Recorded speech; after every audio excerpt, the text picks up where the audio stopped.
Assalamualaikum Sobat Football United, ringan amatiran ala gua. Review, baru saja selesai pertandingan antara Pays-Bas, Netherlands, Holland, Belanda menghadapi Frankrijk, Prancis 0-0. Pertandingan yang ketika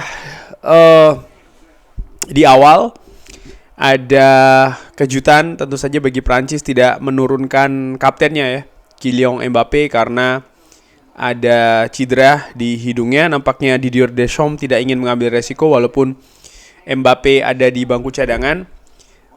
Di awal-awal pertandingan menurut gua Belanda tampil bagus, bahkan langsung mendapatkan peluang ya dari Jeremy Frimpong, tapi masih bisa di-save oleh Mike Maignan. Setelahnya Belanda pun juga terus berusaha untuk mencari peluang bisa masuk ke daerah pertahanan Prancis. Nampak memang pada saat itu Prancis yang belum siap. Namun ketika Prancis sudah bisa beradaptasi dengan situasi lapangan, kurang lebih setelah 10 menitan ya, mereka praktis lebih mendominasi jalannya pertandingan sampai dengan akhir. Di sini juga di sisi lain memperlihatkan bagaimana perbedaan kualitas sih menurut gua. Secara keseluruhan bagaimana memang skuad dari Didier Deschamps ini lebih bagus ya. Dan kalau gua lihat juga bagaimana dua pertemuan terakhir di kualifikasi Euro, Prancis dan Belanda ini satu grup, dan ya kedua pertandingan dimenangkan oleh Prancis, baik itu home maupun away. Di sini juga memperlihatkan bagaimana kualitas sekali lagi ya, dan itu yang membedakan menurut gua. Belanda di babak pertama walaupun lebih banyak bertahan, tapi masih bisa memberikan semacam kayak serangan-serangan balik yang bisa menjadi momentum, bahkan juga beberapa kali ada sedikit peluang. Namun secara keseluruhan memang Prancis sekali lagi lebih di atas dari Belanda. Dan walaupun Prancis punya banyak peluang dan juga banyak momentum tadi, baik itu di babak pertama, babak kedua, kredit menurut gue harus diberikan kepada kiper dari Belanda yang menurut gue tampil bagus ya. Bart Verbruggen, kiper dari Brighton ini ya melakukan banyak penyelamatan vital menurut gua di pertandingan tadi, Bart Verbruggen. Namun di situ juga memperlihatkan bagaimana lini pertahanan dari Belanda yang sering sekali kocar-kacir, dan lini tengah. Perhatian gua sebenarnya lebih ke lini tengah, bagaimana Ronald Koeman yang di babak pertama menempatkan Tijani Reinders lebih ke bawah ya, lebih ke belakang sebagai gelandang jangkar. Ini tidak seperti ketika menghadapi Poland, tidak seperti ketika menghadapi Polandia, di mana Tijani Reinders ini ruang geraknya lebih luas.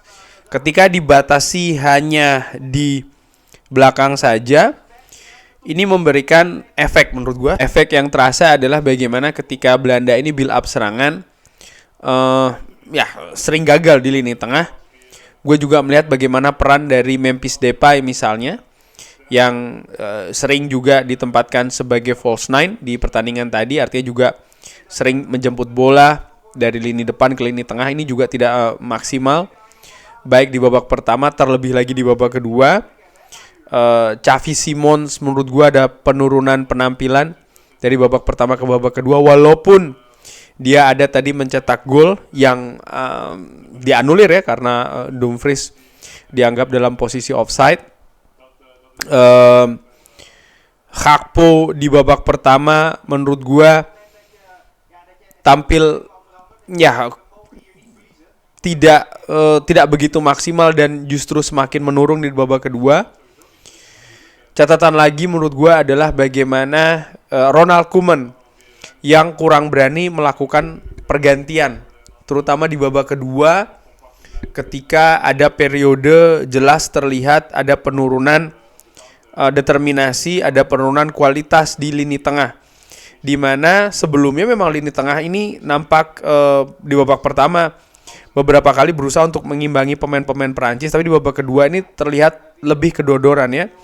Bagaimana Schouten dan juga Tijani Reinders. Bahkan Tijani Reinders gue menilai mungkin ada penurunan fisik yang lumayan drastis, terutama di babak kedua. Ya akhirnya Ronald Koeman pun menggantikan Joey Veerman, memasukkan Joey Veerman dan juga Wijnaldum, memasukkan Weghorst. Gue juga menilai pemain yang diturunkan oleh Koeman yaitu adalah pemain dari Leverkusen ya, yang memiliki kecepatan sebenarnya, Jeremy Frimpong, yang tadinya di awal gue pikir akan menyulitkan pertahanan dari Prancis karena dia memiliki kecepatan dan juga eksplosivitas yang tinggi, tapi justru tidak diservis ataupun tidak disupport, sehingga akhirnya ya dia tidak bisa menggunakan atribut terkuatnya berupa kecepatan. Dari situ gue berpikir sih ya ada kesalahan strategi atau bahkan penempatan pemain ya dari awal, dan tidak seperti ketika menghadapi Polandia misalnya, di mana Dumfries lebih diandalkan di kanan lalu Gakpo di kiri. Di pertandingan tadi praktis hanya di babak pertama saja sih ya, dari sisi kiri itu lebih banyak mendapatkan peluang, selebihnya terutama di babak kedua sih menurut gue ada penurunan yang lumayan drastis. Bagaimana misalnya ketika Belanda ingin melakukan serangan balik juga ya, bukannya mereka mengalirkan bola secara cepat tapi justru sering ditahan di tengah. Gue juga melihat bagaimana ketika Belanda ini ingin build up serangan, pasif pergerakan dari pemain tengah, sehingga pemain dari belakang ini kesulitan untuk bisa mengalirkan bola ke depan. Dan nampaknya memang instruksi dari Koeman ini tidak langsung umpan-umpan direct jauh ya, sehingga ya pemain belakang pun akhirnya umpan-umpanan saja di belakang, karena pemain tengah tidak atau kurang inisiatif, kurang aktif untuk menjemput bola di lini belakang. Akibatnya ya macet serangan, dan ketika pemain tengah ingin mengalirkan bola lewat tengah, pemain belakang ingin mengalirkan bola lewat lini tengah ini di babak kedua kualitasnya ngedrop, kualitasnya turun, sehingga pemain Prancis lebih mudah untuk bisa merebut bola di sana. Secara keseluruhan seperti gua katakan tadi ya, Prancis terutama di lini tengah yang ditempati oleh Kante, Tchouaméni dan juga Rabiot, ini trio excellent. Lini tengahnya sangat dominan di pertandingan tadi, bahkan ya lebih tinggi kualitasnya dibanding pemain Belanda, dan kuncinya ada di situ, di lini tengah dari Prancis. Seandainya Prancis lebih tenang di lini depannya, lebih tajam, mereka seharusnya bisa menang sih, walaupun tadi Belanda juga ada 1 gol yang dianulir ya.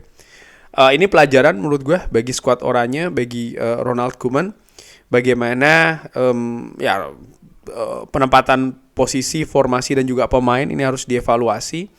Nomor 2, pemain tidak bisa terlalu pasif, terutama pemain tengah ya, di dalam build up serangan, sehingga ya lini depan bisa mendapatkan suplai bola. Tadi menurut gua lini depan ya nyaris tanpa suplai bola yang bagus.